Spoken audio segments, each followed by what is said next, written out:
ओम शांति।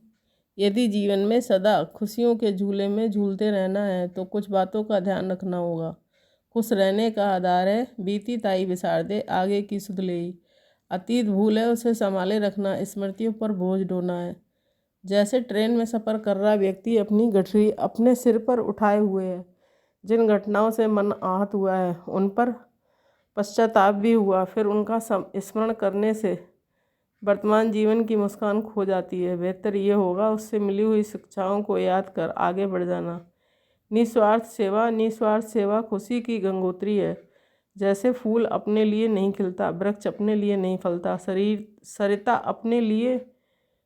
सरता अपने मूल से सागर तक निरंतर परहित में दिन प्रति रात प्रभावित होती रहती है। इसी तरह हमें भी दूसरों की सेवा में लगे रहना चाहिए, तब हमें अलौकिक खुशी की अनुभूति होती है।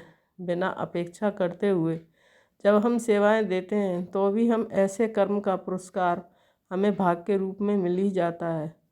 संतुष्टमुड़ी बनना है खुशी सर्व प्राप्तियों की निशानी है। खुश वही रह सकता है जो सदा श्रेष्ठ कर्म करता है। श्रेष्ठ कर्म अर्थात स्वयं भी संतुष्ट तथा अन्य भी संतुष्ट, और जहाँ संतुष्टता है वहाँ सभी की दुआएं हैं, और जहाँ दुआएं हैं वहाँ खुशी है।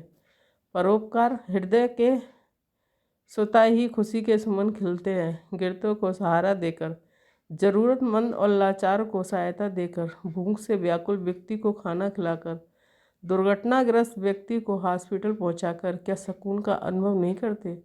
संभाव जिसने ईमानदारी से परिश्रम पूर्वक अपने उत्तरदायित्व का कर्तव्य पालन किया हो, जिसने निंदा स्थिति मान अपमान प्रसन्नता अप्रसन्नता सभी परिस्थितियों में संभाव का पालन किया, वह व्यक्ति स्वाभाविक रूप से प्रसन्न रहता है। सब प्राप्तियों की स्मृति रहने से उदासी को तलाक दिया जाता है। किसी भी प्रकार का बड़े से बड़ा नुकसान हो जाए तब भी उदासी की लहर नहीं आनी चाहिए, क्योंकि शिव बाबा से हमें अखुट प्राप्तियां होती हैं। हमारे चेहरे पर सदा खुशी के चिन्ह होने चाहिए। सोचो हमसे कौन मिलने आता है, कौन हमारी वरदानों से झोली भर देता है, कौन हमें सर्व खजानों का मालिक बना देता है। हम उस परमात्मा के बच्चे, यही नशा हमारे हृदय में कुसुम खिला देता है। योग द्वारा आत्मा के 700 गुणों में से एक है खुशी। राजयोग के अभ्यास द्वारा इसे इमर्ज करके अपने जीवन में आनंद की बहार लाई जा सकती है।